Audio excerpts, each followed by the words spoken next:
I am Sean, 34 years old, and the proud owner of a boutique hotel chain. When my sister Megan invited me to her wedding, I never expected to end up at the infamous budget table in the back corner, far from my own family. I tried to smile through the hurt, reminding myself this was her day, not mine. But everything changed when those glass doors swung open and my hotel staff walked in. Let me tell you what happened next. Before I begin my story, where are you watching from today? If you've ever felt undervalued by your own family, hit that like and subscribe button, because trust me, you'll love how this story unfolds. Growing up, I was always the practical one in the family.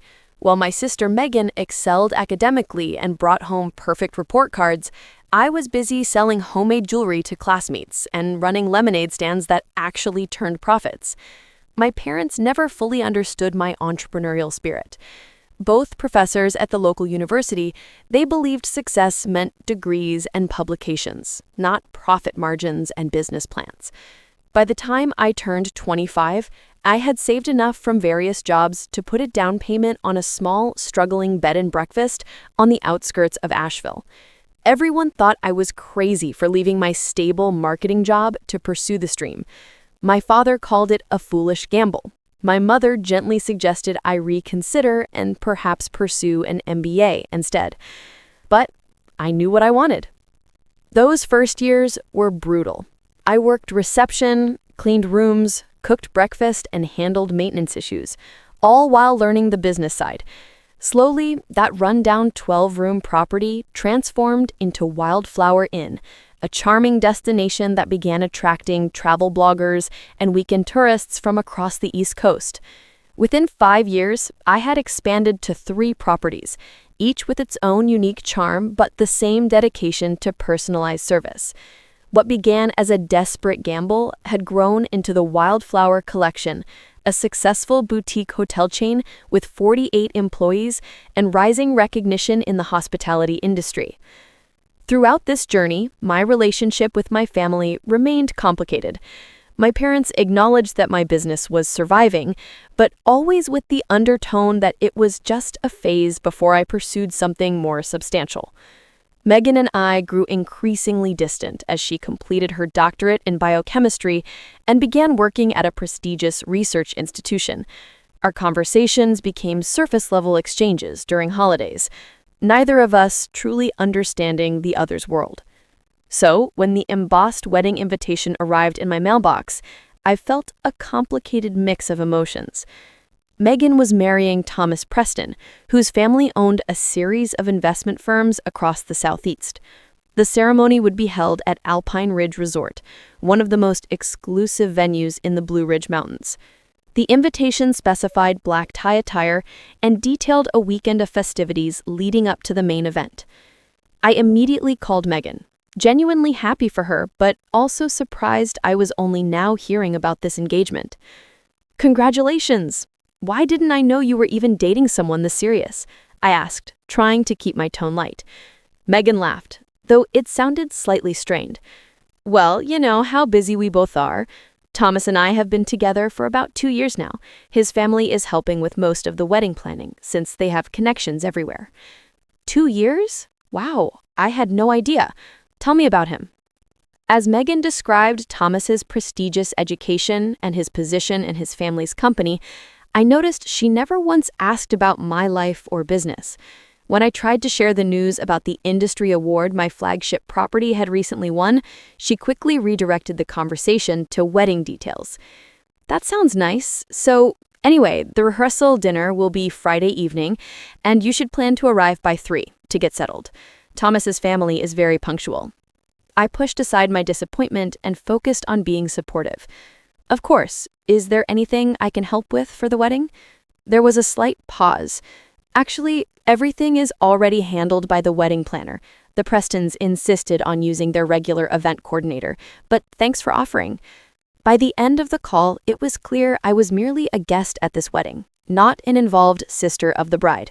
Still, I was determined to make the most of it. Despite the ongoing renovations at my newest property straining my finances, I splurged on a stunning navy blue gown and a generous check as a wedding gift. The week before the wedding, Megan called again with last-minute details. Somewhere between discussing parking arrangements and Sunday brunch, she casually mentioned, "Thomas's father is really impressed by people who have made it in the business world. Maybe just, emphasize the business angle of your hotels rather than the hospitality side. He values people who think big." "My business is hospitality, Megan," I replied, confused by the suggestion. "I know. I just mean maybe talk about expansion plans or revenue projections, things businessmen understand, not just about making guests comfortable in the local tourism scene." It was then I realized my sister was embarrassed by my business. In her eyes, and apparently in her future in-laws' eyes, my boutique hotels were not impressive enough. I was not impressive enough. Despite this realization, I packed my bags and prepared for the weekend. Family is family, I told myself. I would go, support my sister, and maybe even network a bit. After all, I had built something from nothing, and nobody could take that away from me. Alpine Ridge Resort was even more impressive than its website suggested. Nestled among towering pines with panoramic mountain views, the sprawling complex featured stone and timber architecture that somehow managed to look both rustic and luxurious.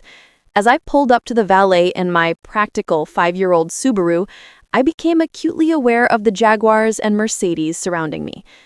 The lobby soared 3 stories high with floor-to-ceiling windows and a massive stone fireplace. The check-in desk was carved from a single piece of local oak, and the staff wore crisp uniforms that probably cost more than I paid my front desk employees in a week. "Welcome to Alpine Ridge, Miss Miller," the receptionist said smoothly after I gave my name. "We have you in one of our forest view rooms. The Preston wedding party has a welcome basket waiting for you in your accommodation." My room was beautiful, but noticeably smaller than what I glimpsed through other open doors as I walked down the hallway. The welcome basket contained a weekend itinerary, locally made chocolates, and a bottle of mid-range wine. I quickly freshened up and changed for the rehearsal dinner, which, according to the schedule, would begin in the Grand Terrace in 30 minutes. The Grand Terrace was already buzzing with people when I arrived. I spotted Megan immediately, looking radiant in a white cocktail dress, surrounded by a group of well-dressed people I didn't recognize. Our parents stood nearby. My father, uncomfortable in his suit, but my mother clearly enjoying the upscale atmosphere. "Sean!" Megan exclaimed when she saw me, breaking away from her group. Her hug was quick and slightly distracted. "I'm so glad you made it. Come meet Thomas and his parents." Thomas Preston was tall, conventionally handsome, and carried the confident demeanor of someone who had never worried about money. His handshake was firm, his smile practiced. "Megan has mentioned you run some kind of bed and breakfast." "Actually, I own the Wildflower Collection. We currently have 3 boutique hotels with a 4th under renovation," I corrected gently. "How quaint," his mother, Elaine Preston, interjected. She was impeccably dressed in what I recognized as a designer outfit that probably cost more than my monthly mortgage payment. "We just returned from the Ritz in Paris. Now that is what I call a proper hotel experience." Boutique hotels serve a different market. We focus on personalized service and authentic local experiences rather than standardized luxury. Thomas's father, Richard Preston, looked me over with an assessing gaze. "Interesting little niche. Is there much profit in that sort of thing?" Before I could answer, Megan jumped in. "Sean has always been creative with her little business ventures. Remember that jewelry phase in high school, Mom?" My mother laughed. "Oh yes, she was always making something or selling something." I felt my achievements being diminished, transformed from a legitimate business success into a cute hobby. Still, I smiled and changed the subject, asking Thomas about his work. For the next hour, I circulated through the party, making small talk and trying to find common ground with Megan's friends and Thomas's relatives. Each conversation seemed to follow the same pattern. People would ask what I did, I would explain my hotel business, and they would respond with either condescending interest or barely concealed dismissal, before steering the conversation toward what they clearly considered more impressive careers. During dinner, I was seated at a table with distant cousins, while Megan, our parents, and the Prestons occupied the central table. As servers poured expensive wine and delivered gourmet courses, I overheard snippets of conversation from nearby tables. This sister is in hospitality, I think. Not quite the same caliber as the Prestons, obviously. Megan told me her sister runs some tourist inns. Sweet that she's trying to be a businesswoman. The most painful moment came when I stepped away to use the restroom and overheard Megan speaking to Elaine Preston in a quiet hallway.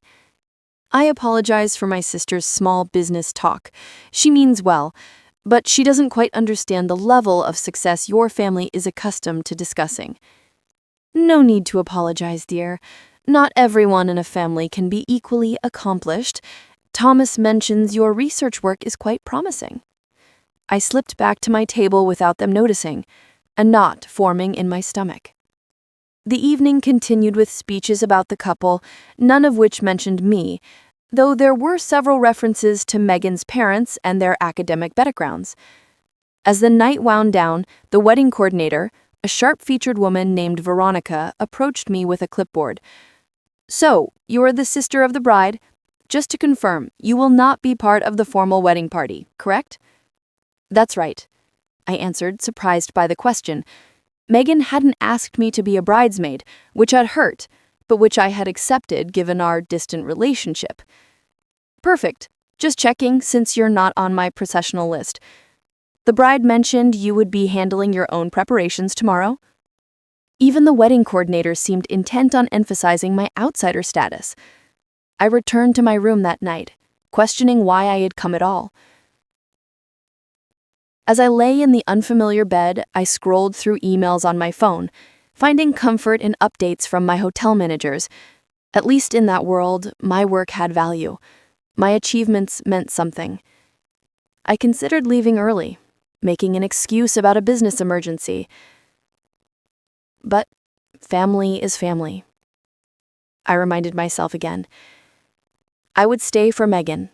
I would smile, be supportive, and not make waves. Tomorrow was her day, not mine. Morning arrived with perfect weather for a wedding. Sunlight streamed through the mountain mist, creating an ethereal backdrop for the ceremony. I spent extra time on my appearance, carefully applying makeup and styling my hair before slipping into my navy gown. The wedding was scheduled for 2 in the afternoon, but I headed to Megan's suite at 11 o'clock, as she had requested some family support while getting ready. The bridal suite was chaotic with activity. A makeup artist worked on one bridesmaid, while a hairstylist attended to another. Megan sat in a plush robe, looking simultaneously excited and stressed. "Sean, finally, can you help check on the flowers? The coordinator said they arrived, but I want to make sure the bouquets have the right ribbon." I spent the next hour running various errands, checking on flowers, delivering messages to the groomsmen, and helping my mother with her troublesome zipper. Despite not being in the official wedding party, I found myself acting as an unofficial assistant, handling the small emergencies that inevitably arise on wedding days. Just as I finished helping the makeup artist locate a missing eyeshadow palette, the photographer arrived to begin formal photos. "Okay, let's start with the bride and her immediate family," the photographer announced, setting up his equipment. I stepped forward with my parents, but Veronica, the coordinator, quickly intervened. "Actually, we're doing parents first, then the wedding party. Family photos with extended family will be later." "I'm her sister," I said, confused. Veronica glanced at her clipboard. "Right, but for the formal portraits, we're following the list the bride approved. Parents only for this set." I looked at Megan, who was busy having her veil adjusted. She glanced up, looking flustered. "It's just for the album sequence, Sean. We'll do casual family photos at the reception." Swallowing my hurt, I stepped back and watched as my parents posed with Megan, followed by Thomas's family, then the bridesmaids.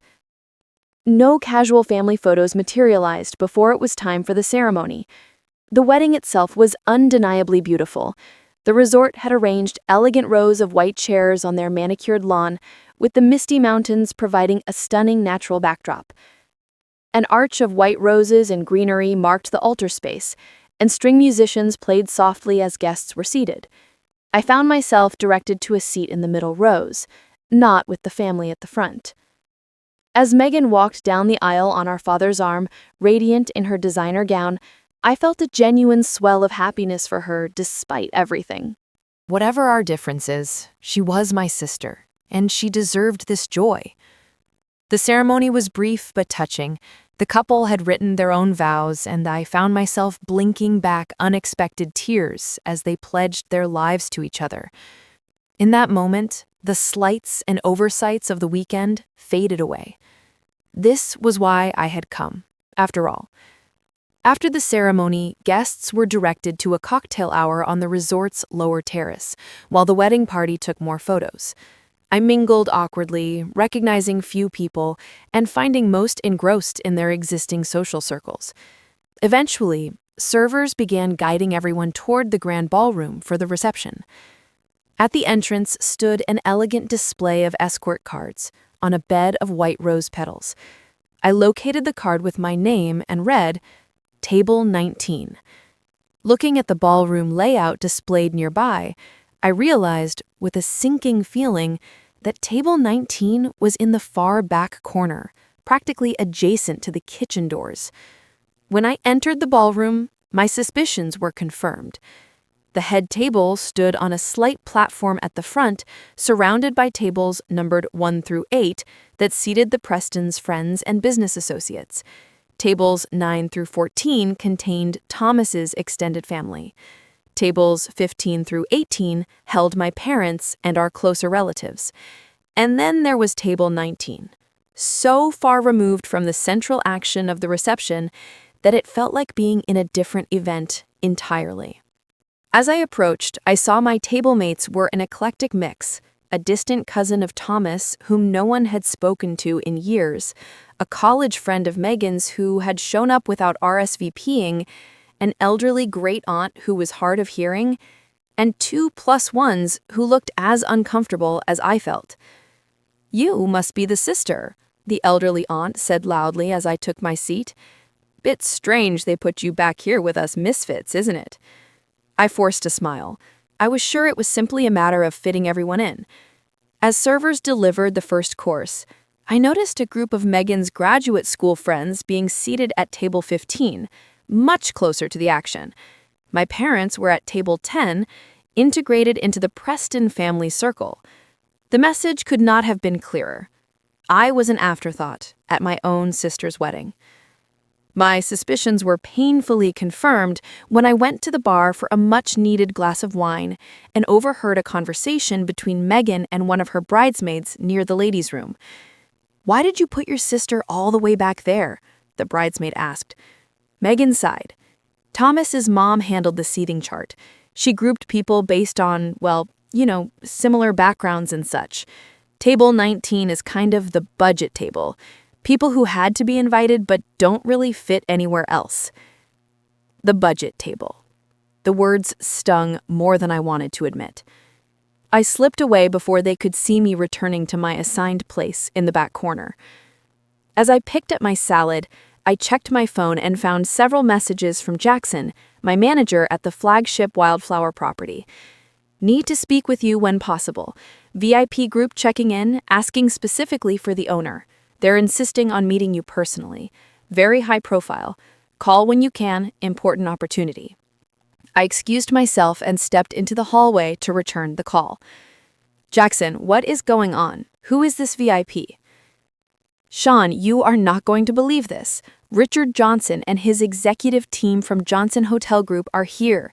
They saw our feature in Travel Monthly about the renovation concept and detoured to see the property in person. They're interested in discussing a potential acquisition or partnership." My heart skipped a beat. Johnson Hotel Group was one of the most respected names in upscale hospitality, known for identifying and investing in promising boutique brands while maintaining their unique character.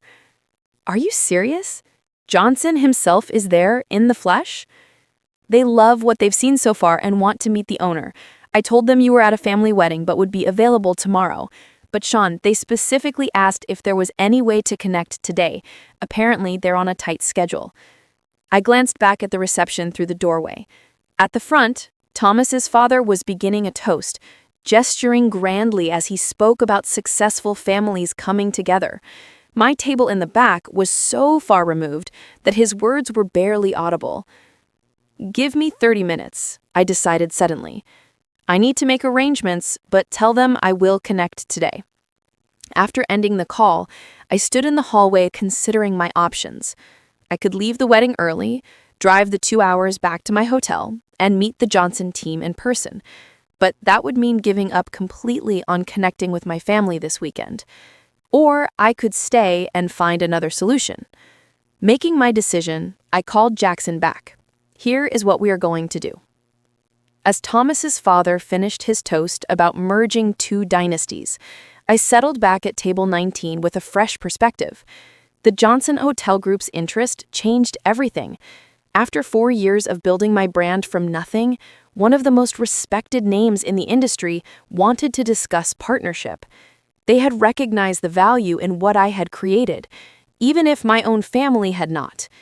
My table mates were engaged in awkward small talk about the weather and the mountain views. The elderly great-aunt was complaining that she could barely hear the speeches from our distant location. I checked my watch, knowing my plan was now in motion. A server approached our table with the main course, looking harried as she balanced multiple plates. Sorry for the delay, the kitchen prioritized the front tables first. Even the catering staff knew we were the afterthoughts. I smiled politely and used the opportunity to start a real conversation with my table mates. If we were the misfits table, we might as well embrace it. "So, who do you all know the bride and groom?"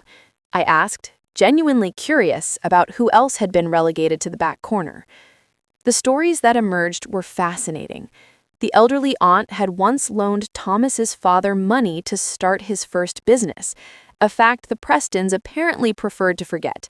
The college friend had been Megan's roommate before Megan transferred to a more prestigious program, effectively leaving her behind. The cousin had chosen a career in public service rather than joining the family business, making him something of an outcast. We were the people who didn't fit the Preston narrative of success and status. As we shared our stories, I found myself liking these authentic people far more than the polished crowd at the front tables. My phone buzzed with a text from Jackson. "Documents prepared. Team leaving in 10 minutes. Across the ballroom, I could see my parents engaged in animated conversation with the Prestons, looking more comfortable than they had all weekend. Megan and Thomas moved between tables, greeting guests, but I noticed they had not yet made it past table 14. At this rate, they might never make it to our back corner. A server approached with champagne for the upcoming toasts. As she filled glasses, I checked my Instagram account and noticed something surprising.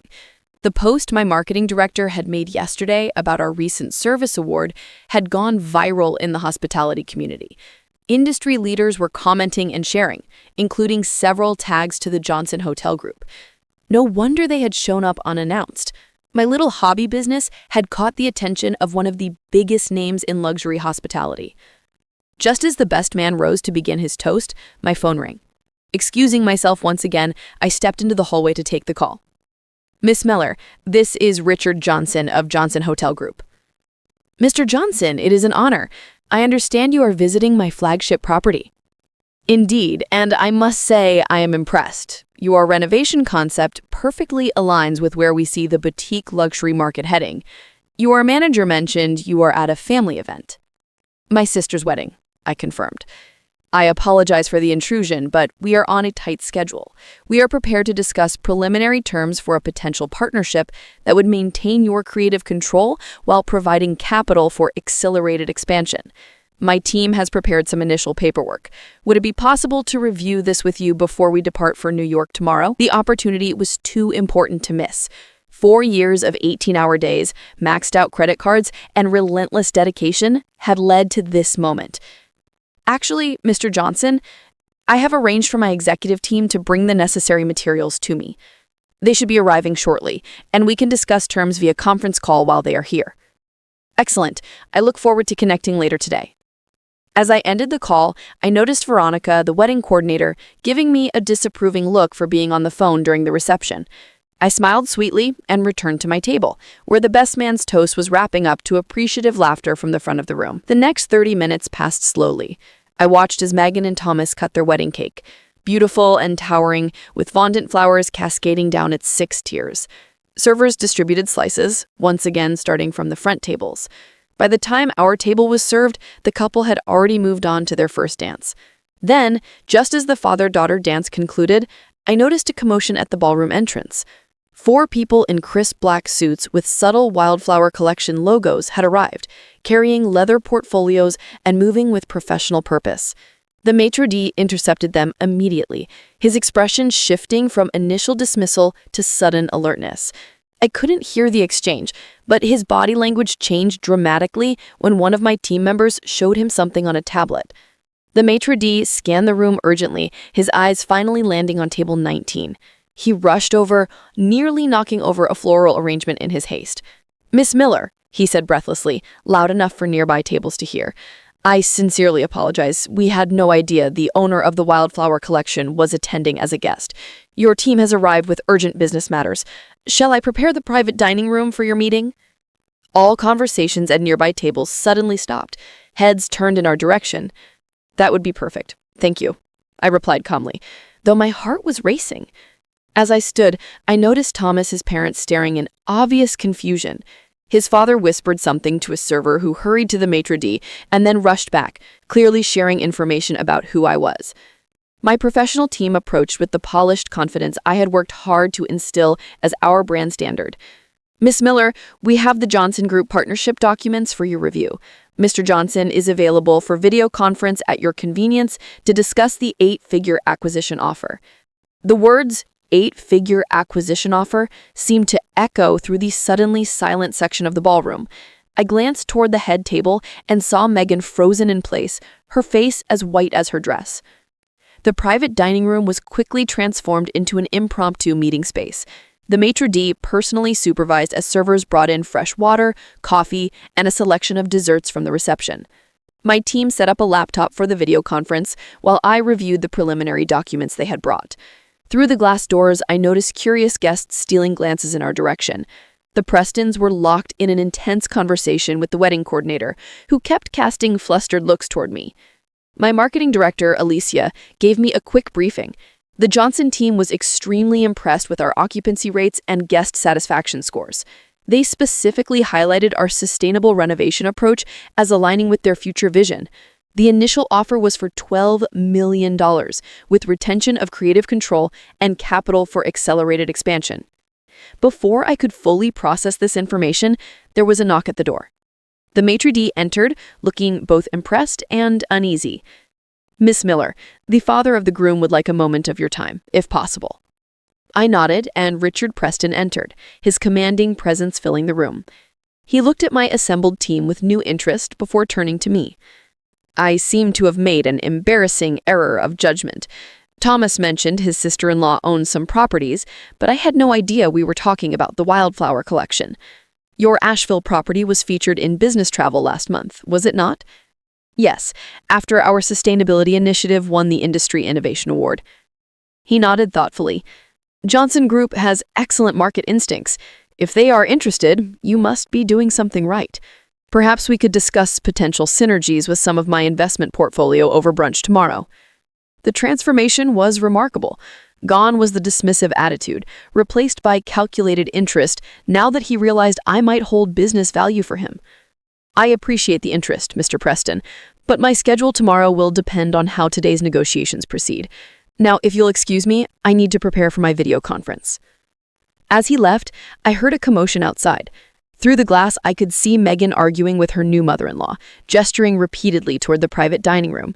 Finally, she broke away and approached, still in her wedding dress, looking distressed. When she entered, her eyes widened at the professional setup and my assembled executive team. "Sean, what is going on? You left the reception without saying anything, and now Mother Preston is talking about some hotel deal." "I'm sorry for the timing, Megan," I said sincerely. "A major business opportunity came up unexpectedly. The Johnson Hotel Group is interested in acquiring a stake in Wildflower Collection." Johnson Group, she repeated, stunned. Like the luxury hotel chain? They want to buy your bed and breakfasts? Boutique hotels, Alicia corrected automatically. And yes, they've expressed interest in our unique market position and growth potential. They're offering an 8-figure partnership deal. Megan sank into a chair, the voluminous skirt of her wedding dress pooling around her.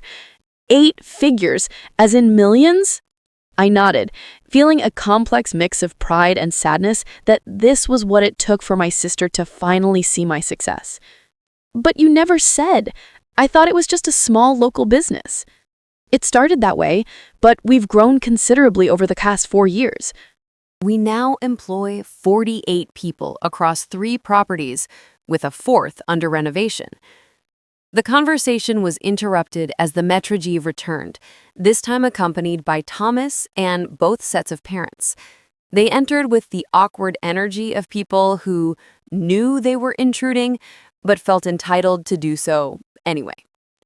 "There seems to be quite a situation developing," my mother said, looking around at my team with newfound curiosity.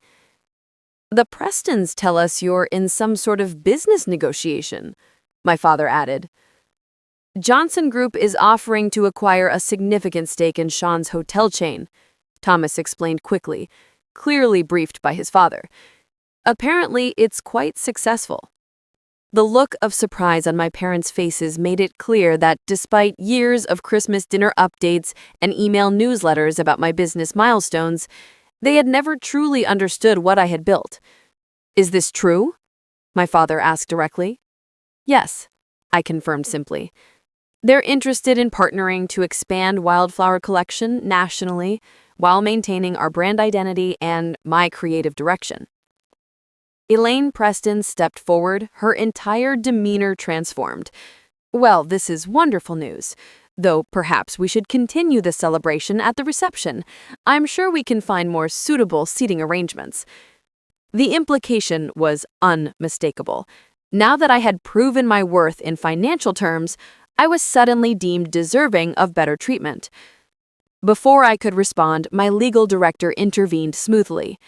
"I apologize, but Miss Miller's video conference with Mr. Johnson is scheduled to begin in 5 minutes. Perhaps we could reconvene after the business matters are concluded?" Of course, Richard Preston agreed quickly. "Business first, always. Megan, Thomas, shall we give your sister some privacy for her negotiations?" As they turned to leave, Megan lingered, torn between her wedding reception and this unexpected window into my professional life. "We'll talk later," I assured her. "This is your day. Go enjoy it." After they left, my team exchanged glances that spoke volumes. They had witnessed the dynamic firsthand and understood more than I had ever revealed about my family situation. "Should we reschedule with Johnson?" Alicia asked quietly. "No," I decided firmly. "Let's proceed as planned. This deal represents 4 years of hard work, and it deserves my full attention." As my team prepared for the video call, a strange sense of peace settled over me. For years, I had sought validation from my family, hoping they would see the value in my chosen path. Now that external recognition had forced them to acknowledge my success, I realized their validation was no longer what I needed. The laptop chimed with an incoming video call. I straightened my shoulders, smoothed my navy gown, and prepared to negotiate the next chapter of my business journey right in the middle of my sister's wedding reception. The video conference with Richard Johnson lasted 45 minutes. Throughout the call, I maintained my professional composure, asking detailed questions about their expansion vision and negotiating key points about creative control. By the end, we had agreed on preliminary terms that exceeded my wildest expectations: $14 million for a 40% stake, with guaranteed funding for 5 new properties over 3 years, and complete retention of my role as creative director. As my team packed up their materials, I signed the preliminary intent documents, my signature feeling momentous on the heavy paper. What had started as a dream and a maxed-out credit card was now valued at $35 million. "We'll finalize the details next week," my legal director confirmed. "Congratulations, Sean. This is well-deserved." I thanked my team, asking them to return to the hotel to brief the staff on the exciting developments. As they departed, I stood alone in the private dining room, gathering my thoughts before returning to the reception. Before I could leave, the door opened and Megan slipped in, still in her wedding gown, but looking somehow smaller than she had during the ceremony. "Can we talk?" she asked, her voice uncharacteristically hesitant. I nodded, gesturing to the chairs. She sat carefully, arranging her dress around her. "I've been terrible to you, Sean. The seating arrangement, not asking you to be a bridesmaid, everything. I let the Prestons and their obsession with status influence how I treated my own sister." The raw honesty in her voice caught me by surprise. "Why did you do it?" I asked simply. She sighed deeply. It's going to sound so petty when I say it out loud. I was jealous, I think, and intimidated by the Prestons in their world. Jealous of me? I couldn't hide my surprise. You're the one with the doctorate, the prestigious research position. You married into this wealthy family. What could you possibly be jealous of? Your freedom, she answered immediately. Your courage. You always knew what you wanted and went after it. Consequences be damned.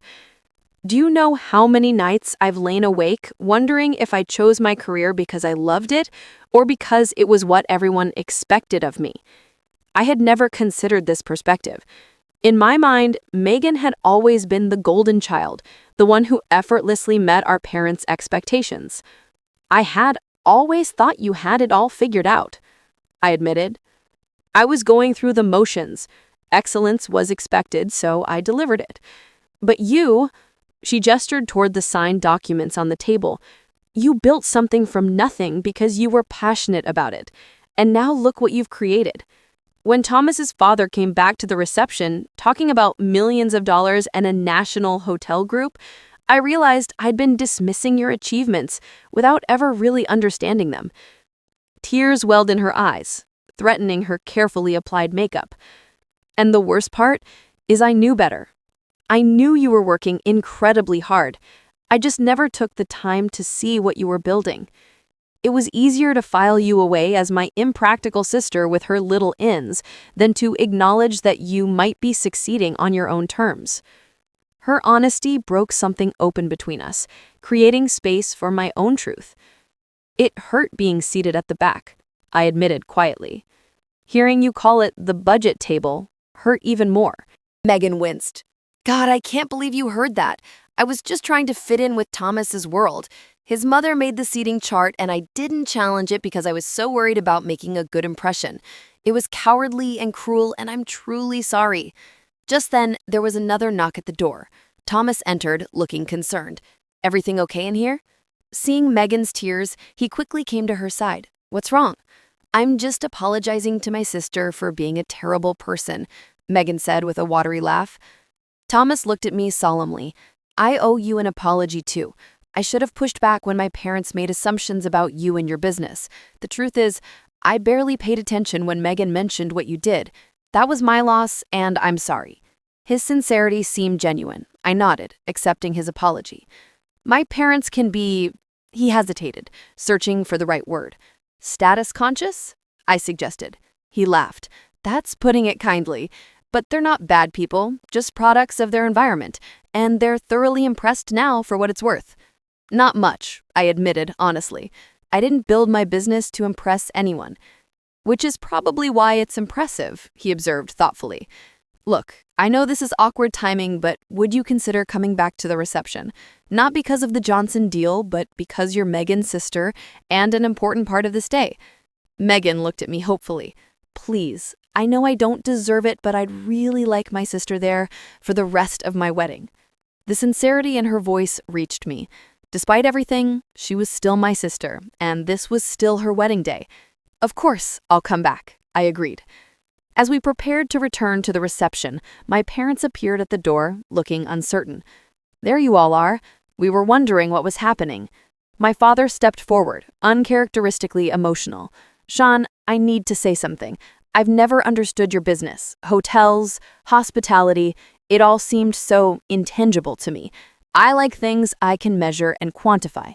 I know, Dad, but that was my failing, not yours.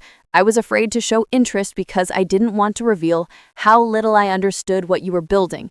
It was easier to dismiss it as a small business than admit I couldn't grasp what you were building. His confession stunned me. My father, the mathematics professor who always had all the answers, admitting he had been afraid of not understanding. And now this Johnson company wants to invest millions, my mother added, shaking her head in wonder. We had no idea, Sean. All those updates you sent, those milestones you shared, we never quite put it together into the bigger picture. I'd like to see your hotels, Father said suddenly. Properly see them. Not just a quick tour, but really understand what you've created. The offer meant more than any belated congratulations. I'd like that, I said sincerely. Megan touched my arm gently. We should get back. They'll be serving dessert soon, and I think there's been a slight change to the seating arrangements. Together, we walked back to the ballroom, where the celebration continued in full swing. As we entered, I noticed the maitre d' directing staff who were hurriedly relocating my table 19 settings to a newly arranged table near the head table. Elaine Preston approached immediately, all smiles and warmth where before there had been only cool assessment. Sean, darling, we've rearranged things a bit. It seems ridiculous to have families seated so far back, doesn't it? A simple oversight in the planning. I could have called out the transparent attempt to save face, but what would be the point? Instead, I smiled politely and thanked her for the consideration. As I moved toward my new seat, I made a detour to table 19, where my former table mates still sat. Would you all care to join me up front? I asked. Apparently, there's been a change of plans, and I'd appreciate the company of people who were kind to me before I became suddenly interesting. The elderly great-aunt cackled with delight. Oh, I wouldn't miss this for the world. Help me up, dear. Together, my band of misfits relocated to the front of the room, much to the poorly concealed consternation of Elaine Preston. As we settled in with champagne and cake, the great-aunt leaned over with a wicked gleam in her eye. You know, I loaned Richard Preston $20,000 to start his first business back in the 70s. He conveniently forgets that part of the family history. Perhaps I should remind him during my toast. For the first time that weekend, I laughed freely and genuinely. I think that would make this wedding truly memorable.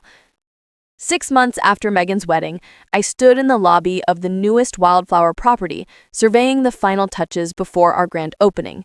The partnership with Johnson Hotel Group had accelerated our expansion beyond my wildest dreams, with 3 new locations already in development beyond this one. The lobby featured local artwork and sustainable materials, hallmarks of the brand I had built from nothing. Sunlight streamed through the skylights, illuminating the reception area where my staff were training for opening day. My phone buzzed with a text from Megan. This place is absolutely stunning. After the wedding, we had begun the slow work of rebuilding our relationship. Weekly phone calls had gradually evolved into genuine conversations rather than polite exchanges of information. For the first time in years, we were making an effort to understand each other's worlds. Megan and Thomas were our first official guests, arriving for the soft opening weekend before the general public. Their support meant more than I could express, especially since Thomas had helped connect me with sustainable suppliers through his business network, without any of his father's previous condescension. As I headed toward their room to greet them personally, I reflected on the journey of the past 6 months. The Johnson partnership had brought expansion, capital, and valuable industry connections. But more importantly, it had brought a sense of external validation that finally allowed my family to see my work clearly. My parents had visited my flagship property a month after the wedding, spending 3 days exploring every aspect of the hotel. My father had asked detailed questions about occupancy rates and revenue models, finally engaging with my business on its own terms. My mother had marveled at the guest experience details I had implemented, recognizing the creativity and care behind each decision. There they are, Megan called, waving as she and Thomas emerged from the elevator into the lobby. She embraced me warmly, a far cry from the quick, distracted hug at her rehearsal dinner. This place is incredible, Sean. I can't believe how quickly you put it all together. The mountain views from our suite are spectacular. And that rainfall shower might be the best I've ever experienced. High praise from someone who's stayed at hotels all over the world, I teased, leading them toward the restaurant for lunch. As we settled at a table overlooking the property's landscaped gardens, Megan grew more serious. "I've been thinking a lot about the wedding," she said, "about how it took outside validation for all of us to see what you had built. That's often how it works in families. Sometimes we get locked into old perceptions of each other." "Well, I'm done with that," she declared firmly. "From now on, I want to know what's really happening in your life, not just what I assume is happening." Thomas nodded in agreement. "My parents send their regards, by the way. My father keeps telling his golf buddies that he always saw the potential in the boutique hotel market." We all laughed at the transparent revision of history. Richard Preston had indeed come around, eventually investing in one of our development projects, though I had been careful to maintain boundaries and independence. "How does it feel?" Megan asked as we enjoyed our lunch. "Having everyone finally recognize what you accomplished?" I considered the question carefully. Honestly, it's nice, but it's not why I do this. The external validation matters less than I thought it would. "What does matter?" she pressed. "Building something meaningful, creating spaces where people feel welcome and valued, leading a team that takes pride in their work." I gestured around us at the staff preparing for opening day. Many of these people have been with me since the beginning, when we were just one small property struggling to make payroll. Their belief in the vision means more than any outside recognition. Over the course of the weekend, I gave Megan and Thomas the full guest experience, from spot treatments to the special farm-to-table dinner service we had developed. On their final evening, my parents joined us, making it the first time in years our whole family had gathered outside of a holiday or formal occasion. As we shared dessert and coffee in the hotel's fireside lounge, my father raised his cup in a toast. "To Sean, who taught us all an important lesson about recognizing value in unexpected places." "And to family," my mother added, "who sometimes take the longest to see what has been right in front of them all along." Later, after everyone had retired to their rooms, I took a solitary walk through the property. The night was clear, stars visible above the mountains surrounding us. In the quiet darkness, I reflected on the lessons of the past year. I had learned that family sometimes struggles to see us clearly because their vision is clouded by history and expectations. I had learned that external validation can open doors, but cannot provide lasting fulfillment. Most importantly, I had learned that standing in your truth, even when others dismiss it, is the foundation of authentic success. The journey had not been easy. There had been moments of doubt, times when the dismissal of my family had cut deeply. But through it all, I had continued building. One room, one property, one guest experience at a time. And in the end, what I had created spoke for itself. As I prepared to open our newest property tomorrow, I was reminded of how far we had come. Have you ever had to prove your worth to the people who should have believed in you from the start? Leave a comment below and share your experience. If this story resonated with you, please like, subscribe, and share it with someone who might need to hear that their path has value, even when others do not see it yet. Thank you for joining me on this journey. And remember, the most important validation is the one you give yourself when you look in the mirror and know you have built something true.